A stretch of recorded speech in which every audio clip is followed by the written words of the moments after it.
5 tahun aku menunggu panggilan itu, panggilan untuk menjadi seorang ibu. Tapi hari ini, yang kupanggil justru diriku sendiri. Ke ruang sidang keluarga yang akan memutuskan apakah aku pantas tetap menjadi istri.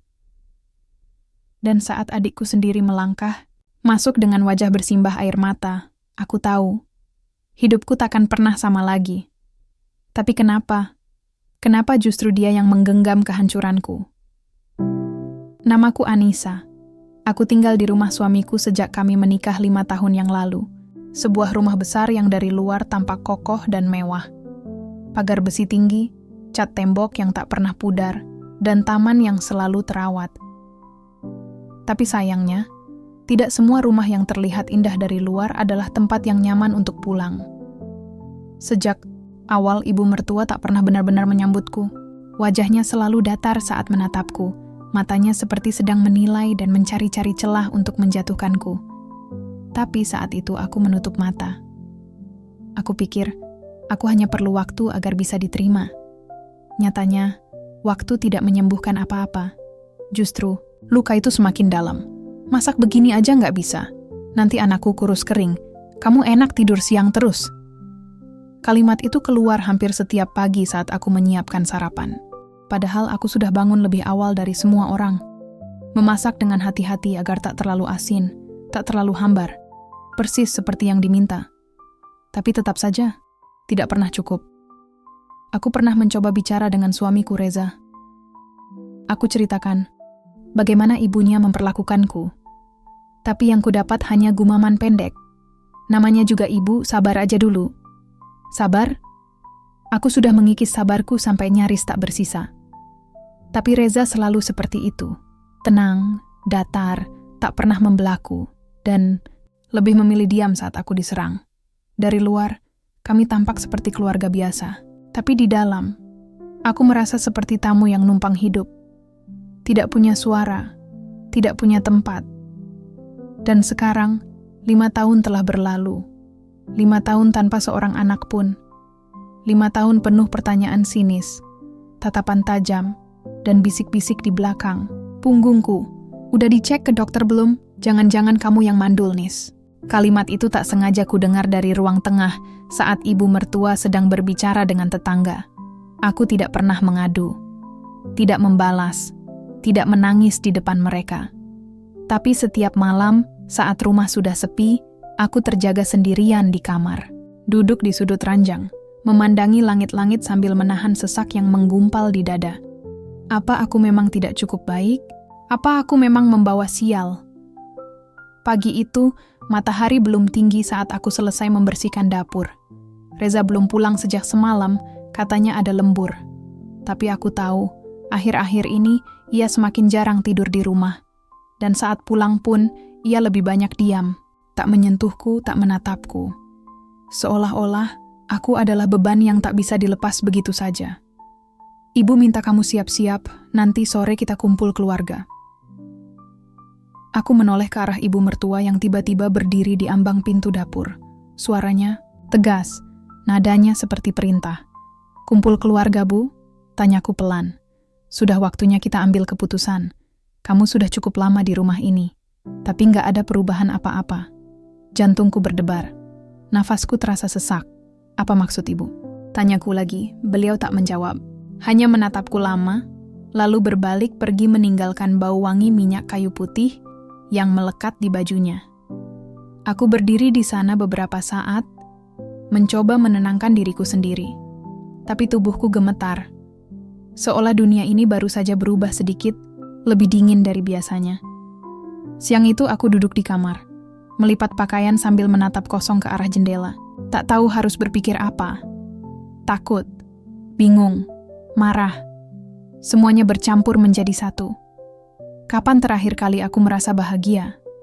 Aku bahkan lupa. Saat pintu diketuk, aku hampir tak bereaksi. Mbak Yu. Aku langsung mengenali suara itu. Lembut. Penuh, ragu. Aku segera membuka pintu. Rina? Adikku berdiri di depan kamar dengan wajah cemas. Ia datang mendadak tanpa kabar. Matanya bengkak seperti habis menangis. Ada apa? Tanyaku, bingung. Aku cuma mau ketemu Mbak Yu. Boleh masuk? Aku mengangguk pelan, mempersilakannya masuk. Rina duduk di tepi ranjang. Tubuhnya kurus, wajahnya pucat. Tapi lebih dari itu, ada sesuatu di sorot matanya yang tidak bisa kupahami. Seperti ada sesuatu yang ingin ia katakan, tapi tertahan di tenggorokannya.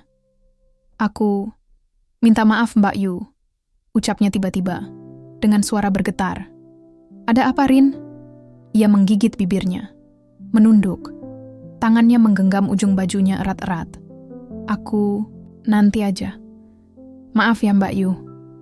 Lalu ia berdiri, buru-buru pergi tanpa memberi penjelasan apa-apa. Aku berdiri terpaku, merasa ada sesuatu yang sangat salah, tapi belum tahu apa. Sore itu, ruang tengah dipenuhi orang. Paman, bibi, beberapa kerabat, jauh, semuanya duduk melingkar. Reza duduk di sudut, menunduk tanpa kata. Ibu mertua duduk paling depan, wajahnya datar, tapi sorot matanya tajam. Aku duduk di tengah lingkaran itu, seperti pesakitan. Selama 5 tahun ini, kami sudah cukup bersabar, ujar ibu mertua membuka pembicaraan. Tapi keluarga kami butuh penerus, butuh cucu. Aku menatap Reza. Ia tidak mengatakan apa-apa, bahkan tidak menoleh. Jadi, kami ingin bicarakan soal pernikahan kalian.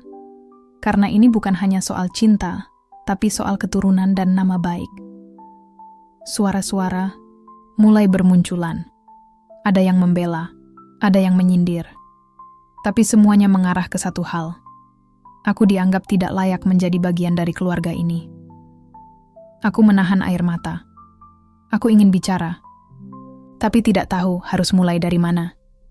Dan saat suasana mulai memanas, seseorang mengetuk pintu. Tok, tok. Semua orang menoleh. Pintu dibuka, dan di sana berdiri Rina. Dengan mata sembab dan langkah pelan, ia masuk ke ruangan. Semua mata tertuju padanya. Beberapa orang saling berbisik, bertanya-tanya kenapa ia datang. Aku menatapnya penuh harap. Rina, satu-satunya keluargaku. Satu-satunya orang yang mungkin bisa membelaku di ruangan ini. Ia berdiri di tengah, menghadap semua orang. Lalu menatapku lama. Maafkan aku, Mbak Yu, katanya. Suaranya bergetar. Aku mengerutkan kening. Kenapa? Ada apa, Rin? Ia menunduk sejenak. Air matanya jatuh. Aku sudah melakukan kesalahan besar. Kesalahan yang selama ini aku simpan. Dan sekarang aku nggak bisa diam lagi. Semua orang diam. Menunggu. Dan saat ia membuka mulutnya, kembali, aku tahu dunia ini akan hancur. Aku sudah menjalin hubungan dengan Reza selama lebih dari setahun. Dan sekarang, aku sedang mengandung anaknya. Aku pikir aku sudah cukup terluka. Aku pikir tidak ada lagi kejutan dalam hidupku yang bisa lebih menyakitkan daripada semua sikap dingin ibu mertua atau diamnya Reza saat aku dihina. Tapi ternyata, aku salah. Sangat salah. Rina, adik kandungku, sendiri, mengandung anak dari suamiku. Aku tidak bisa berkata apa-apa saat ia mengucapkan kalimat itu. Ruang tamu yang tadi ramai langsung hening. Hening yang menusuk. Semua mata tertuju padaku, menunggu reaksiku seolah aku ini tontonan. Satu-satunya yang tertunduk justru Reza. Pengecut, aku berdiri. Kaki terasa lemas, tapi aku paksa untuk tetap tegak. Di hadapanku, Rina menangis tanpa suara. Air matanya jatuh satu-satu, seperti hujan kecil di tengah badai besar. Kenapa? Suaraku pelan, nyaris seperti bisikan. Tapi di ruangan yang sunyi itu, rasanya seperti teriakan. Kenapa, Rin? Dia tak menjawab. Sejak kapan? Tanyaku lagi. Suara bergetar, tapi mataku menatap tajam, berusaha kuat. Rina masih diam. Lalu, Reza berdiri. Sudah cukup, jangan diungkit lagi. Katanya pelan tapi jelas. Aku menoleh padanya. Cukup? Kamu bilang cukup? Setelah menghancurkan 2 perempuan sekaligus, kamu cuma bisa bilang cukup? Tanganku gemetar. Hatiku berdegup cepat, seperti ingin pecah. Aku ingin marah, ingin membanting sesuatu, ingin berteriak sekencang-kencangnya, Tapi tubuhku membeku. Ibu mertua mengangkat tangannya, seperti menenangkan suasana, lalu berkata dengan suara lirih tapi menusuk. Nisa, ini takdir. Rahimmu tidak bisa memberikan cucu untuk keluarga ini. Jadi kalau Rina bisa, bukankah lebih baik? Aku menatapnya dengan pandangan tak percaya. Tak ada rasa bersalah di wajahnya. Justru ada secercah kepuasan. Jadi ini rencanamu. Semua ini sudah kamu atur. Bahkan dengan anak kandungku sendiri, aku menoleh ke arah Rina. Berarti kamu tahu aku berjuang 5 tahun ini. Kamu tahu aku disalahkan, dihina, dianggap tak berguna, dan kamu tetap tidur dengan suamiku. Aku nggak mau. Awalnya aku nggak mau, Mbak Yu. Tapi kamu tahu aku masih cinta sama dia kan? Tanyaku, memotong. Rina tak bisa menjawab. Dan dari sana aku tahu jawabannya. Iya, dia tahu, tapi tetap melakukannya. Aku tertawa kecil. Tawa getir yang menggema di ruang yang sepi. Satu demi satu, orang-orang di ruangan mulai menunduk. Pura-pura tak tahu, pura-pura tak dengar. Mereka diam seperti biasa. Karena bagaimanapun juga, mereka tak peduli. Mereka hanya ingin satu hal, cucu. Dan aku adalah perempuan yang rahimnya tidak bisa memenuhi tuntutan mereka. Hari itu, aku tidak menangis. Anehnya, air mataku kering. Mungkin karena aku sudah terlalu sering menangis. Mungkin karena tubuhku sudah kehabisan air mata. Malamnya, aku duduk di kamar sendirian. Lampu sengaja kupadamkan. Hanya ada cahaya remang dari luar jendela yang masuk lewat tirai. Pikiranku kosong. Tapi dadaku penuh. Aku tidak bisa tidur. Reza tidak pulang. Rina juga entah kemana. Mungkin mereka sedang membicarakan masa depan baru mereka. Tanpa aku bangun dari ranjang, berjalan ke cermin. Dan untuk pertama kalinya dalam waktu yang lama, aku menatap diriku sendiri. Wajah yang terlihat lelah, mata yang sudah redup, bibir yang kering, dan tubuh yang kurus. Perempuan seperti, apa aku ini? Kenapa semua orang begitu mudah menyalahkanku? Apa karena aku tidak punya anak? Apa karena aku lemah? Aku duduk di lantai, memeluk lututku. Sunyi merayap perlahan, seperti kabut dingin yang memeluk tulang. Tiba-tiba pintu kamar diketuk. Tok, tok. Aku terdiam. Tok, tok. Masuk, kataku tanpa tenaga. Pintu terbuka. Ibu mertua masuk, membawa segelas jus jeruk. Aku menatapnya penuh curiga. Minum ini, biar nggak masuk angin, katanya. Tersenyum. Senyuman yang sangat kontras dengan apa yang terjadi tadi siang. Aku mengambil gelas itu dengan ragu. Tidak meminumnya, hanya menggenggam erat. Ibu tahu kamu kuat, tapi kuat aja nggak cukup kalau rahimnya mandul, katanya datar. Aku menggigit bibir, tidak menjawab, tak mau terpancing. Besok kamu bisa pilih, mau pisah baik-baik atau tinggal serumah dengan adikmu yang sedang hamil anak suamimu. Aku menatap wajahnya yang tenang, tanpa rasa bersalah, tanpa belas kasihan. Aku menggeleng pelan. Ibu bukan manusia, bisikku. Ia tersenyum lebar, seperti senang mendengarnya. Salah, ibu adalah ibu dari suamimu, dan kamu tetap harus hormat. Lalu ia berdiri, meninggalkanku bersama segelas jus jeruk yang masih penuh. Aku pandangi jus itu lama. Aroma jeruknya menusuk hidung, manis. Tapi entah kenapa, malam ini ada bau lain yang menempel, bau tipu daya. Paginya, aku terbangun dengan perut mual, jus jeruk itu masih ada di meja. Tapi gelasnya sudah kosong. Aku tak ingat kapan aku meminumnya. Atau siapa yang memaksaku. Tubuhku terasa lemas. Pusing, pandangan berputar. Aku mencoba bangkit, tapi kakiku tak kuat menopang. Aku terjatuh, lalu semuanya gelap. Dan saat aku membuka mata, aku berada di tempat yang asing. Kamar serba putih, bau antiseptik, suara mesin detak jantung berdetak pelan di sampingku. Seorang suster berdiri di samping tempat tidur. Bu Anissa? Tanyanya pelan. Alhamdulillah ibu sadar. Aku berusaha bicara, tapi suaraku serak. Apa yang terjadi? Suster itu ragu. Ibu pingsan di rumah. Dibawa ke sini sama suami ibu dan seorang wanita. Aku menoleh. Jantungku berdetak lebih cepat. Suster itu melanjutkan. Kami sudah lakukan pemeriksaan darah. Dan hasilnya positif. Aku mengerutkan kening. Positif? Ya, Bu. Ibu, hamil. Mataku membelalak, dunia kembali berguncang.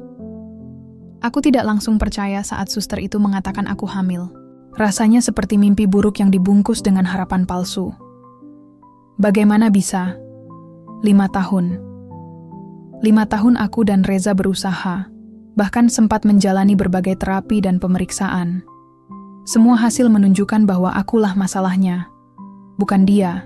Aku yang mandul, aku yang cacat, tapi sekarang tiba-tiba aku hamil. Apa mungkin salah periksa? Tanyaku lirih, setengah berharap ada kesalahan. Suster itu menggeleng dengan lembut. Kami sudah ulang 2 kali, Bu. Hasilnya jelas, kandungan ibu masih sangat muda, sekitar 2 minggu. Tapi positif. 2 minggu? Mataku menerawang ke langit-langit. 2 minggu lalu, Reza masih tidur di ranjang yang sama denganku. Tapi dengan sikap dingin. Hampir tak menyentuhku. Bahkan seminggu belakangan, dia tidur di ruang kerja. Jadi, kalau ini memang anaknya, hanya ada satu kemungkinan. Satu malam ketika dia datang dalam diam, mabuk, dan aku terlalu lelah untuk menolak. Malam itu, aku hanya menangis setelahnya. Aku tak menyangka itu akan jadi malam terakhir kami sebagai suami istri. Tanganku gemetar menyentuh perutku sendiri. Ada kehidupan di sana. Entah kenapa, perasaan yang membuncah justru bukan bahagia, tapi ketakutan. Dan kecurigaan. Ketika aku dipindahkan ke ruang perawatan biasa, Reza akhirnya datang. Ia berdiri di ambang pintu, menatapku dengan ekspresi sulit ditebak. Ada rasa bersalah, tapi juga ada jarak yang begitu dingin. Di belakangnya berdiri Rina. Perutnya masih datar, tapi aku tahu di dalamnya ada sesuatu yang merebut segalanya dariku. "Kenapa kamu di sini?"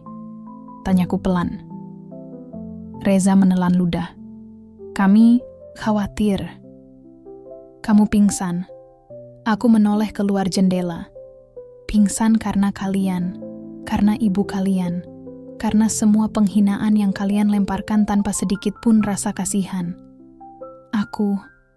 Aku nggak tahu kamu hamil, Nis, katanya. Sekarang kamu tahu, dan kamu bingung, kan? Aku menoleh tajam, karena ternyata rahim mandul ini bisa juga menyimpan kehidupan. Rina terdiam. Ia tampak gugup, seperti ingin bicara tapi tak berani. "Kenapa kalian datang? Mau pastikan aku gugur kandungan? Atau mau tawarkan jalan keluar supaya tidak merusak rencana bahagia kalian?" "Nisa, jangan ngomong gitu," bisik Reza. "Sudah cukup. Aku mau sendiri," potongku, nyaris berteriak. Mereka terdiam beberapa detik, lalu pergi. Saat pintu tertutup, aku menarik napas dalam. Lalu pecahlah tangisku. Bukan tangisan lemah, tapi tangis kesakitan yang bercampur marah. Dunia ini tidak adil.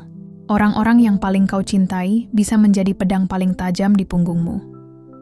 Aku kembali ke rumah beberapa hari kemudian. Tapi rumah itu bukan lagi tempatku. Tidak ada ruang untuk perempuan yang hanya dilihat dari fungsi rahimnya.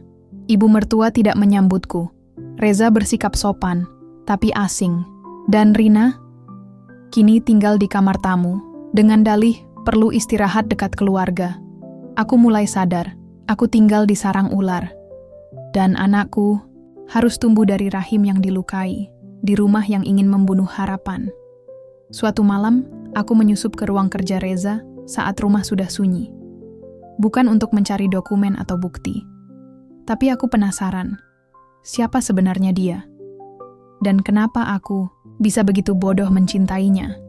Di laci mejanya, aku menemukan sebuah map coklat tua. Di dalamnya, hasil pemeriksaan kesehatan.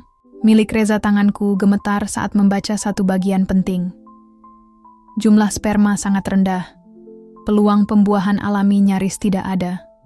Aku membeku. Mataku mengulang kalimat itu berkali-kali, berharap penglihatan ini hanya halusinasi. Tapi tidak. Ini nyata. Jadi, kalau Reza tidak subur, dan aku sekarang hamil, maka anak ini bukan anaknya, tidak. Itu mustahil. Aku tidak pernah tidur dengan lelaki lain. Tidak pernah. Lalu, bagaimana bisa? Dan saat aku mencoba mencari penjelasan, aku menemukan satu hal lain. Botol kecil di balik lemari obat, berisi cairan bening tanpa label resmi. Hanya ada tulisan spidol di tutupnya. Stimulan kandungan.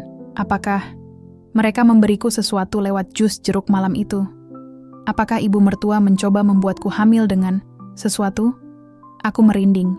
Sekujur tubuhku dingin. Kepalaku mendadak penuh dengan dugaan. Teori. Ketakutan. Bagaimana kalau kehamilan ini bukan keajaiban, tapi rencana? Hari-hari selanjutnya aku merasa diawasi. Rina makin sering menatapku aneh, seolah iri. Reza makin jarang di rumah. Ibu mertua makin cerewet soal makananku, obatku, hingga pertemuanku dengan orang luar. Aku merasa seperti tawanan, dan janin ini menjadi tameng hidupku. Mereka tidak bisa mengusirku sekarang. Tapi untuk berapa lama? Dalam tidurku yang tak tenang malam itu, aku memimpikan sesuatu yang aneh. Mimpi darah. Mimpi perempuan tua tertawa sambil memegang botol berisi sesuatu. Dan mimpi bayi yang menangis dalam pelukanku. Tapi tanpa wajah. Aku terbangun dengan tubuh basah oleh keringat. Dan di bawah bantalku, aku menemukan secarik kertas kecil. Dengan tulisan tangan kasar. Kamu pikir itu anak siapa? Kertas kecil itu kusimpan di dalam dompet, terlipat rapi, seperti luka yang kupendam dalam-dalam. Tapi setiap kali aku mengingat isinya, jantungku berdetak tak karuan.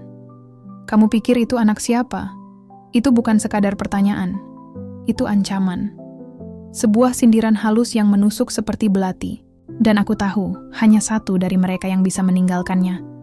Rina. Entah dari mana ia mendapat keberanian untuk mempermainkanku seperti ini. Tapi mungkin, ia tidak sedang bermain. Mungkin ia sedang menunjukkan kekuasaan. Mungkin dia yakin dirinya pemenang. Hari itu aku diam-diam pergi ke bidan langganan lama.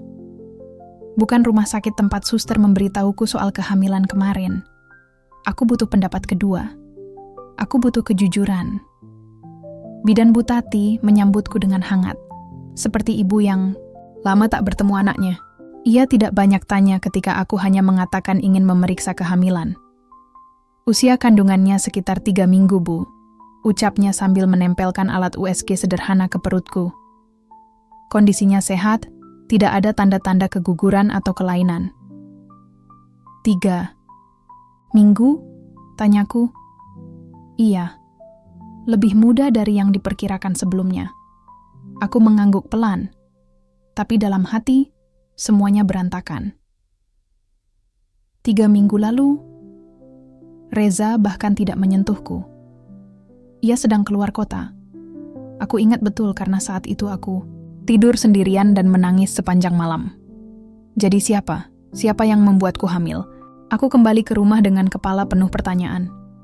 Tapi waktu untuk merenung itu tidak lama. Malamnya, ibu mertua memanggilku ke ruang tamu.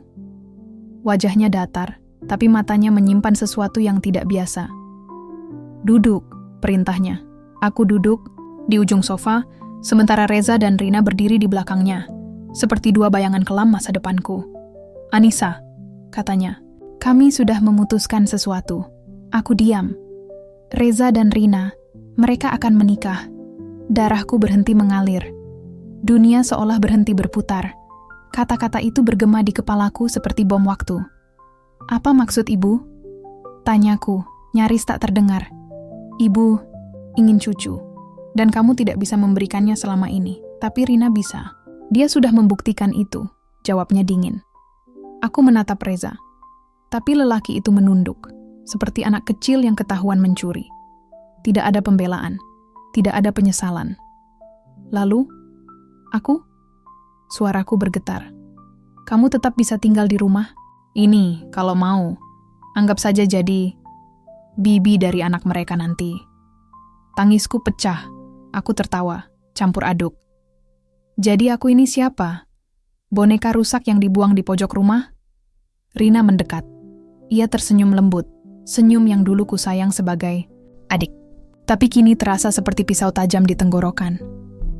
Kak, aku nggak pernah berniat nyakitin kakak, tapi aku cinta Reza. Dan kami mau bertanggung jawab atas anak ini. Anak itu, aku berdiri. Kalian semua gila. Ibu mertua melipat tangannya. Jangan bersikap dramatis, Nisa. Ini bukan soal cinta. Ini soal garis keturunan. Reza anak laki-laki satu-satunya di keluarga ini. Kami butuh darah daging kami sendiri untuk meneruskan usaha dan nama baik. Darah daging? Tanyaku getir. Lalu anak dalam kandunganku ini apa? Sampah? Semua terdiam. Dan akhirnya aku mengucapkan apa yang sudah lama ku pendam. Kalau memang kalian pikir anak ini tidak penting, mungkin kalian harus tahu sesuatu. Mereka menatapku. Anak ini bukan anak Reza.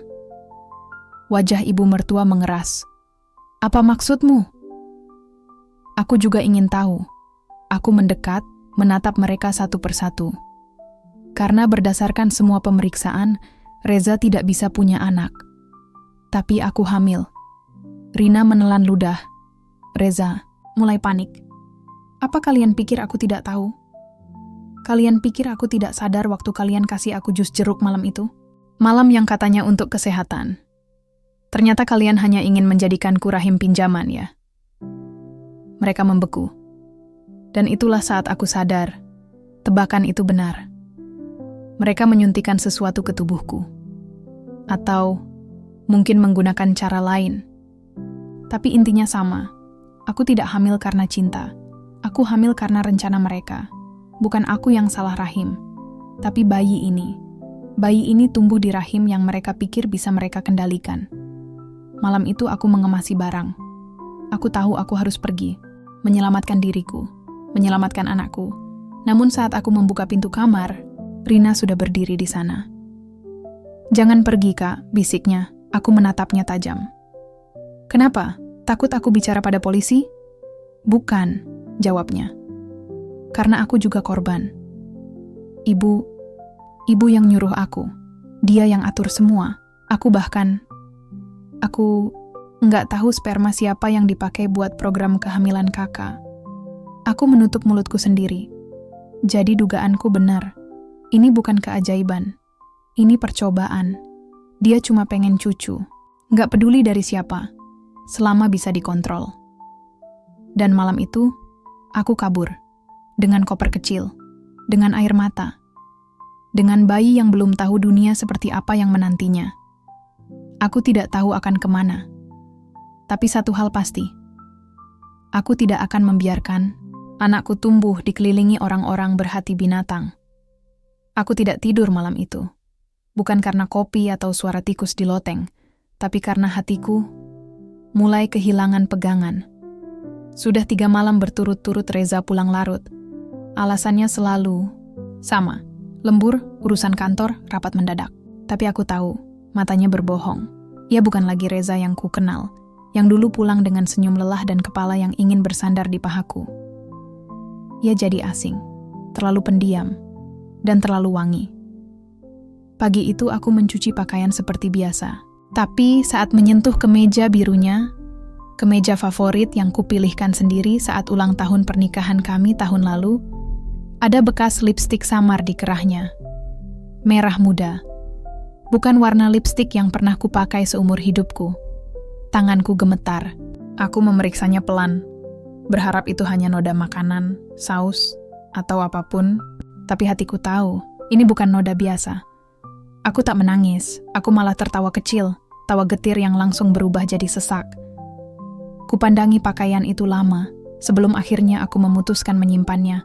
Aku tak ingin gegabah, tapi aku juga tidak bisa terus menyangkal. Kepalaku penuh. Hati ini lebih penuh lagi, dan saat itulah HP-ku bergetar. Sebuah pesan masuk dari nomor yang tak dikenal. "Mbak, aku minta maaf. Tapi aku harus jujur. Selama ini aku tutup mulut karena takut. Tapi Reza udah terlalu keterlaluan. Kalau Mbak siap, kita ketemu sore ini di warung kopi depan rumah sakit lama. Sendirian ya, jangan bilang siapa-siapa." Tanganku mengepal. Aku membaca pesan itu berulang-ulang, mencoba mengenali nadanya. Tapi siapa? Siapa yang mengirim ini? Dan kenapa hatiku langsung percaya? Sore itu, aku datang. Duduk di pojok warung yang sepi. Aroma kopi hitam dan hujan sore membuat semuanya terasa seperti potongan film murahan. Tapi dadaku penuh gejolak. Tak lama, seorang perempuan berkerudung coklat masuk. Matanya penuh ragu, tapi langkahnya mantap. Dia duduk di hadapanku, membuka masker pelan. Aku mengenal wajah itu. Namanya Dinda, mantan teman kuliah Reza. Pernah satu kali datang ke rumah. Dulu, saat pernikahan kami baru berjalan 2 tahun. "Maaf, Mbak. Aku nggak tahu harus mulai dari mana." Aku diam. Dinda menarik napas panjang. "Reza, dia udah lama selingkuh, Mbak. Dan ini yang berat. Orang itu bukan cuma perempuan biasa." Aku menatapnya lekat-lekat. Suara di kepalaku mulai berdengung. "Siapa?" bisikku. Dinda menunduk. "Rina." Nama itu jatuh di meja seperti petir yang menghantam dada. Aku ingin tertawa, tapi tenggorokanku tercekat. Dunia tiba-tiba kabur. Apa kamu yakin?" Dinda mengangguk, perlahan. "Mereka pernah bertemu di apartemen. Aku tahu karena aku kerja di resepsionis tower itu. Dan waktu itu aku lihat langsung. Reza cium dia, Mbak. Di parkiran. Tubuhku membeku, tapi wajahku tetap tenang." "Berapa lama?" "Setahun lebih. Sejak Rina kerja di kantor cabang Reza. Mereka sering dinas bareng." Mataku memanas, tapi tak ada air mata yang keluar. Dan yang lebih parah, Dinda menatapku ragu. "Rina sekarang hamil." Malam itu aku duduk di kamar gelap, sendirian. Reza belum pulang. Aku membuka laci, mengambil kemeja biru dengan noda lipstik itu. Lalu kupeluk seperti memeluk bangkai. Kebenaran yang selama ini kusembunyikan dalam doa, kini berdiri di depan mataku tanpa malu. Adikku sendiri. Rina, perempuan yang dulu kubelikan baju saat dia belum bekerja, yang kucium keningnya saat dia sakit, yang kubela mati-matian dari gosip tetangga, yang kusebut separuh jiwaku. Sekarang mengandung anak dari suamiku sendiri. Ketika Reza pulang malam itu, aku tidak bertanya, tidak menjerit, tidak marah. Aku hanya menatapnya dan tersenyum kecil. Karena aku tahu badai sesungguhnya baru saja dimulai. Hari itu rumah besar keluarga Reza lebih ramai dari biasanya. Semua berkumpul. Paman, bibi, sepupu-sepupu dari pihak suamiku, dan tentu saja Hajah Maria, ibu mertuaku, duduk di kursi tengah seperti seorang ratu yang siap mengadili. Aku duduk di sisi kiri ruangan, sendirian. Tidak ada Reza, tidak ada Rina, tidak ada siapapun yang kupikir masih peduli padaku. Semuanya menatapku seolah aku ini beban, aib, dan penyebab seluruh keburukan dalam keluarga besar mereka. "Kita semua di sini demi mencari solusi terbaik," kata Hajah Maria. Dengan suara tenangnya yang penuh racun. 5 tahun menikah, tapi tak ada satu pun tanda-tanda kehamilan dari Anissa. Kepalaku tetap tertunduk, bukan karena malu, tapi karena marah. Reza sudah kami dorong ke dokter, sudah dicek kesuburannya, dan hasilnya normal. Beberapa sepupu bergumam, ada yang tertawa kecil, seolah aku sedang diadili karena gagal menjadi perempuan. Lalu suara Pak Mahmud, paman Reza, menyusul. "Kalau begini terus, garis keturunan keluarga bisa terputus. Kami bukan minta banyak, cuma cucu.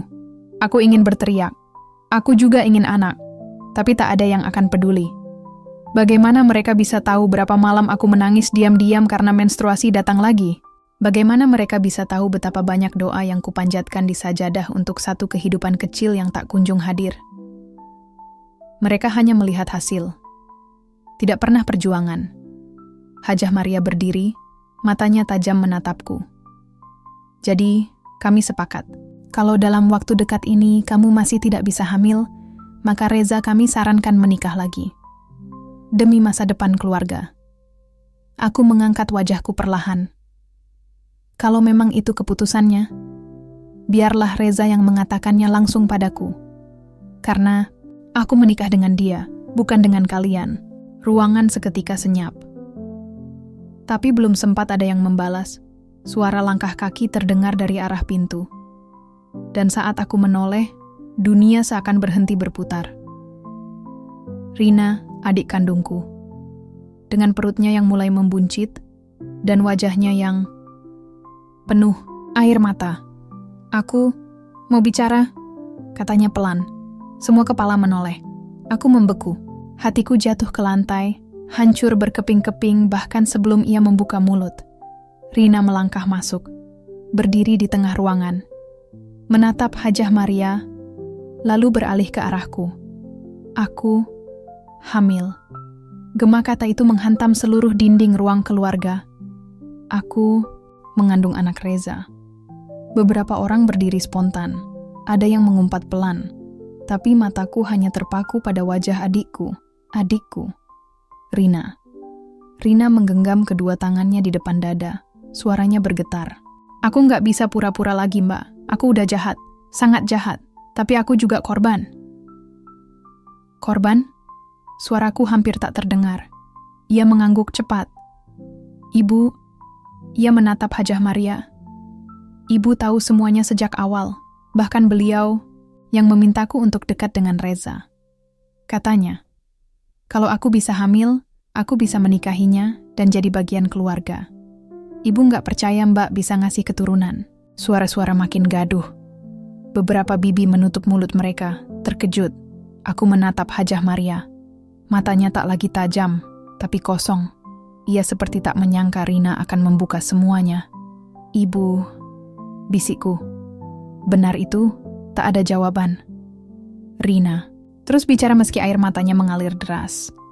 Aku nyesel, Mbak. Tapi aku juga terlalu lemah buat nolak. Reza datang terus, dan ibu bilang ini buat masa depan keluarga. Dan kamu setuju? Aku akhirnya berdiri. Tubuhku gemetar. Setuju buat hancurin hidup kakakmu sendiri? Yang dulu nyuapin kamu pas sakit? Yang bela kamu dari omelan ayah? Yang bagi nasi terakhirnya cuma supaya kamu kenyang? Suasana semakin tegang. Rina menunduk, menangis. Tapi aku tidak bisa mengasihaninya. Tidak sekarang. Kenapa kalian semua sepakat untuk menghancurkan hidupku? Aku ini manusia, bukan beban. Aku istri sah Reza. Dan kalian menyusun semuanya di belakangku, seolah aku cuma alat yang gagal. Reza masuk beberapa saat kemudian, wajahnya panik melihat kericuhan. Tapi aku sudah tak peduli. Aku berdiri di tengah, menyapu mereka dengan pandangan tegas. Cukup, kataku lantang. Saya akan pergi dari rumah ini. Tapi bukan karena saya kalah, tapi karena saya terlalu berharga untuk dibuang seperti sampah. Reza, kamu dan Rina, cocok. Sama-sama pengecut, sama-sama pengkhianat. Lalu aku menoleh ke ibu mertuaku, yang masih membisu. Dan ibu, terima kasih. Terima kasih sudah membuka mataku, bahwa cinta, kesetiaan, dan pengorbanan tak ada artinya di mata orang-orang seperti kalian. Aku melangkah pergi, tanpa menoleh, tanpa ragu, dengan hati yang hancur, tapi tekad yang tak bisa lagi dihancurkan. Langit sore itu kelabu. Hujan rintik membasahi jalanan saat aku melangkah, keluar dari rumah megah yang dulu kusebut rumah suamiku. Tapi hari ini, tidak lagi. Aku keluar tanpa membawa apa-apa, kecuali tubuhku yang gemetar, mata sembab, dan hati yang nyaris tak bersisa. Semua yang kutahan 5 tahun ini akhirnya pecah seperti bendungan yang jebol. Bukan hanya air mata, tapi harga diriku juga ikut hanyut bersamanya. Aku berjalan di bawah gerimis, menolak tumpangan siapapun. Mereka yang tadi menyaksikan sidang, keluarga itu hanya memandangi dari kejauhan, diam dan tak peduli, seolah aku ini barang usang yang baru saja dibuang oleh pemiliknya. Tapi anehnya, aku justru merasa Ringan. Perih, ya, tapi ringan. Seakan beban 5 tahun itu akhirnya lepas dari pundakku. Aku tiba di kontrakan kecil milik Bumina, janda tua yang dulu pernah menolongku saat Reza sedang dinas keluar kota, dan aku kesakitan karena infeksi saluran kencing. Waktu itu, cuma dia yang repot bolak-balik mengantar ke dokter, bukan mertuaku, bukan Rina, dan tentu bukan Reza. Anissa? Buminah tampak terkejut saat membuka pintu. Astagfirullah, kamu kenapa nak? Mukamu pucat, bajumu basah semua. Aku memaksakan senyum. Boleh, numpang tinggal sebentar Bu.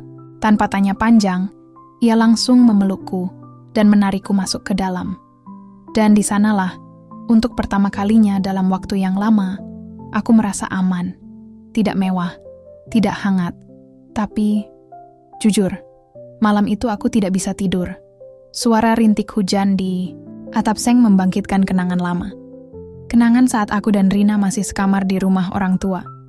Kami sering tidur berpelukan, membicarakan mimpi dan masa depan. Kini, orang yang dulu ku peluk adalah orang yang paling menusuk. Tanganku menggenggam erat perutku. Bukan karena ada janin di dalamnya, tapi karena kosongnya tempat itu terasa menyakitkan, seakan tubuhku mengkhianatiku. Tapi, benarkah aku mandul? Entah. Tak ada hasil medis yang benar-benar menyimpulkan itu. Reza hanya sekali mengajakku periksa, itu pun sepintas. Dan setelahnya, dia berhenti peduli. Esok harinya, aku bangun lebih awal dan duduk di beranda. Satu-satunya hal yang menenangkan adalah aroma tanah basah dan embun pagi yang jatuh di dedaunan. Lalu ponselku bergetar. Nomor tidak dikenal, aku biarkan saja. Tapi 5 menit kemudian, pesan masuk. Mbak, aku mau ketemu. Sekali aja. Kumohon. Itu dari Rina. Aku ingin mengabaikannya. Tapi entah kenapa, jemariku bergerak sendiri. Aku balas. Di taman belakang SMP tua, jam 9. Bukan karena aku memaafkan, tapi karena aku butuh menatap wajahnya lagi, untuk benar-benar melepaskan. Taman itu masih sama seperti dulu. Tempat kami main waktu kecil, kejar-kejaran, sampai ibu marah-marah karena pulang bau tanah. Rina sudah duduk di bangku batu. Perutnya makin besar. Wajahnya pucat, jauh dari gadis. Ceria yang dulu sering meminjam bajuku tanpa izin, aku duduk di hadapannya. Tanpa senyum, tanpa sapa. Beberapa detik, hanya diam. Lalu dia bicara, lirih. Mbak, aku nggak bisa tidur sejak hari itu. Kukira kamu tidur nyenyak di pelukan Reza, sahutku tajam, matanya basah. Aku bodoh, aku cuma pengen diperhatiin.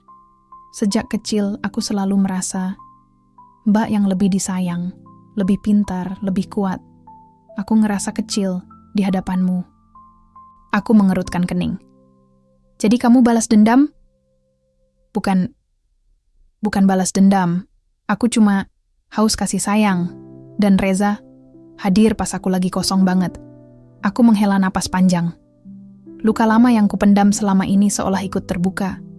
Tapi, kamu tahu Rin, suaraku pelan tapi mantap. Aku juga kosong. Bahkan lebih kosong dari kamu. Tapi bedanya, aku nggak mengisi kekosonganku dengan menghancurkan orang lain. Ia menangis. Tapi aku tidak. Air mataku sudah habis sejak kemarin. Aku minta maaf, Mbak. Aku berdiri. Menatapnya sekali lagi. Aku maafkan kamu. Tapi aku nggak akan lupa. Dan tentang anak yang kamu kandung, aku harap dia tumbuh tanpa kebohongan, tanpa kebencian, dan tanpa dosa dari pengkhianatan kalian. Aku berjalan menjauh tanpa menoleh. Sampai angin pagi menyapu rambutku, membawa pergi semua keraguan yang pernah tinggal di dada. Malamnya aku duduk di depan cermin, menatap perempuan yang kini sendirian, tapi tidak lagi rapuh. Aku buka laptop, ketik surat pengunduran diri dari perusahaan Reza. Lalu ku ketik lamaran ke beberapa tempat. Dan ku buka folder lama berisi naskah cerita yang pernah kutulis bertahun lalu tentang Perempuan yang terluka, lalu bangkit. Aku akan hidup. Bukan sebagai bayangan Reza. Bukan sebagai kakak dari Rina, tapi sebagai Anissa. Perempuan yang pernah dipatahkan, dan sekarang sedang menata ulang dirinya sendiri dari reruntuhan luka. Aku mengira hidup akan tenang setelah keluar dari rumah mertua. Ternyata, dunia luar pun punya tajamnya sendiri. 3 hari setelah aku mengundurkan diri dari perusahaan milik keluarga Reza, telepon genggamku sepi. Tak satu pun dari lamaran yang kukirim dibalas. Bahkan lamaran freelance menulis yang sempat aku kirim ke beberapa media digital pun belum mendapat kabar. Uang di tabungan hanya cukup untuk 2 minggu ke depan. Tapi aku tidak mau kembali. Sekalipun mereka bersujud memintaku pulang, aku takkan menginjakkan kaki ke rumah itu lagi. Bu Minah, kataku di dapur kontrakan yang sempit. Kalau saya bantu-bantu di warung, boleh? Perempuan paruh baya itu menatapku iba, tapi mengangguk. Asal kamu gak gengsi, nak. Warung kecil begini, ya paling bantu cuci gelas, goreng tempe. Aku tersenyum. Saya sudah kehilangan banyak hal, Bu. Tapi bukan harga diri saya. Hari-hariku pun berganti. Dari perempuan yang dulu dilayani pembantu, kini aku mengikat rambut, mengaduk bakwan, melayani pembeli sambil senyum meski kaki pegal. Tapi entah kenapa, setiap hari aku merasa hidup. Pagi-pagi bangun dengan semangat, bukan kekhawatiran soal omelan ibu mertua. Tidur dengan rasa lelah yang jujur, bukan tangis diam-diam di dalam kamar. Lalu, sesuatu yang tak kuduga terjadi. Seorang pelanggan tetap warung Bu Minah, lelaki muda berkulit sawo matang, rapi, dengan mata jernih, menyodorkan kartu nama padaku. Maaf, Mbak. Tadi saya dengar dari Bu Minah kalau Mbak Anissa pernah kerja di bagian konten dan nulis naskah. Aku kaget. Iya, tapi cuman internal perusahaan. Ia tersenyum ramah. Saya dari agensi media sosial yang butuh content writer buat klien-klien UMKM. Gak harus ngantor, yang penting komit dan ngerti narasi. Dadaku berdebar. Seakan semesta sedang menoleh padaku. Untuk pertama kalinya, aku pegang kartu itu erat-erat. Terima kasih, saya akan hubungi nanti. Malamnya aku tak bisa tidur. Bukan karena gelisah, tapi karena bersemangat. Laptop tua yang sempat kusimpan di bawah, tempat tidur akhirnya ku peluk lagi. Kutulis naskah tentang warung kecil di pinggiran kota yang justru punya rasa paling tulus. Tentang perempuan yang dikhianati, tapi bangkit. Tentang luka yang dijadikan pelita. 1 minggu kemudian, aku resmi menerima proyek freelance pertamaku. Tak besar bayarannya, tapi cukup untuk menutup biaya kontrakan dan belanja. Aku membalas email klien dengan senyum mengembang. Terima kasih Anissa, tulis mereka. Tulisanmu menyentuh hati. Kami ingin lanjut ke proyek berikutnya. Tapi, hidup tak selamanya tenang. Pagi itu, Bu Minah membawakan surat dari kurir. Amplop berlogo kantor hukum. Anissa, katanya pelan. Ini dari keluarganya Reza, ya? Dengan tangan gemetar, aku buka isi surat itu. Kami dari kantor hukum Y&Co, mewakili klien kami, Nyumer Halimah, ibu kandung Reza, dan Reza Arifin, menyampaikan bahwa permintaan cerai talak dari pihak suami telah didaftarkan ke pengadilan agama. Mata lelahku menelusuri baris demi baris surat itu. Tapi satu hal yang membuat napasku tertahan. Di bagian bawah tertulis bahwa aku diminta hadir dalam persidangan perdana 2 minggu ke depan. Tanpa menuntut harta gonogini maupun nafkah istri. Mereka ingin membuangku seperti kain lap bekas, tanpa jejak, tanpa pertanggungjawaban. Aku duduk terdiam lama. Sampai akhirnya ku tarik napas dalam-dalam dan berkata lirih. Kalau mereka pikir, aku akan tunduk seperti dulu. Mereka belum kenal Anissa yang sekarang. Hari persidangan pun tiba. Aku datang dengan baju sederhana, kerudung abu-abu tua, dan map berisi beberapa dokumen penting, termasuk bukti komunikasi yang menunjukkan pengabaian Reza sebagai suami, serta bukti chat mesra antara Reza dan Rina, dari ponsel lama yang tak mereka sadari, masih bisa kuakses lewat akun cloud. Reza dan ibunya sudah di sana. Rina tidak hadir, mungkin tak cukup nyali. Saat Reza melihatku masuk, dia terlihat tak nyaman. Mungkin karena tak menduga aku akan datang dengan kepala tegak, bukan seperti perempuan remuk yang mereka tinggalkan waktu itu. Sidang berjalan alot, hakim sempat menyarankan mediasi, tapi kutolak halus.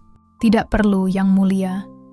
Saya tidak berniat mempertahankan pernikahan yang hanya tinggal luka. Namun, ketika mereka ingin menyelesaikan perceraian ini tanpa tanggung jawab nafkah, aku angkat bicara. Maaf, Yang Mulia. Saya tidak menuntut harta.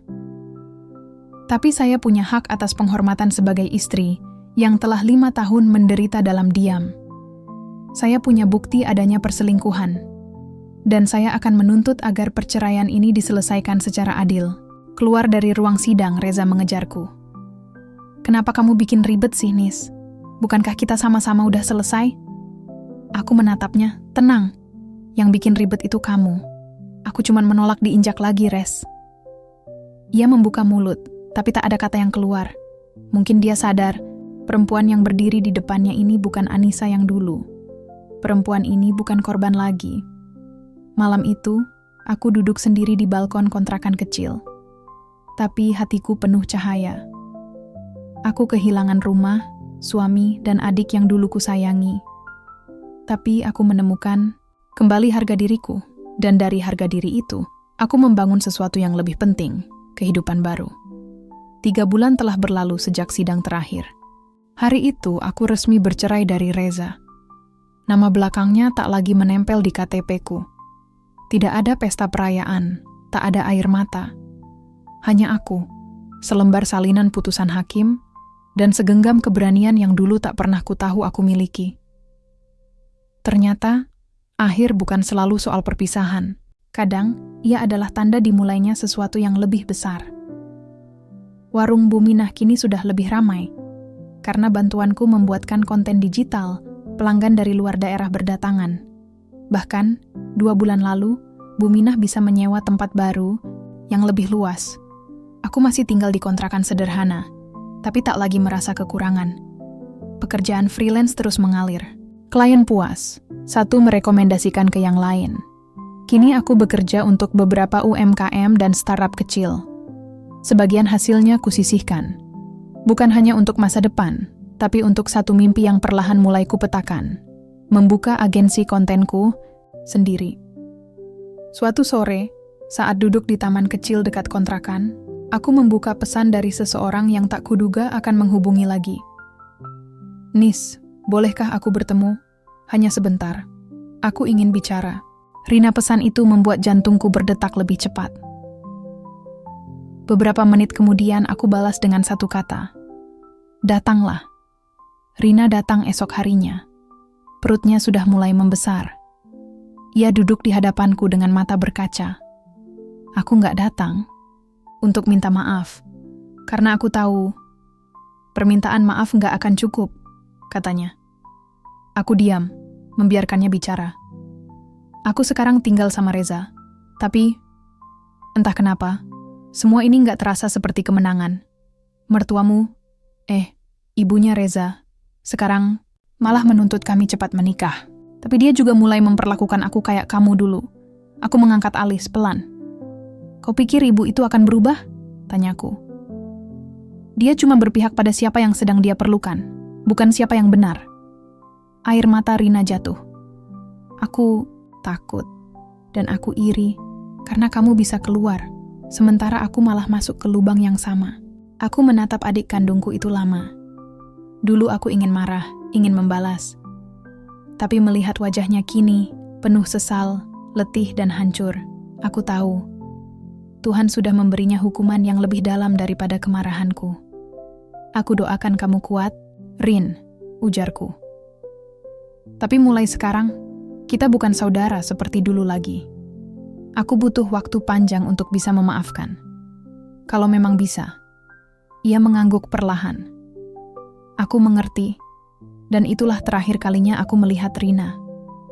3 bulan, kemudian aku resmi membuka layanan konten digital sendiri.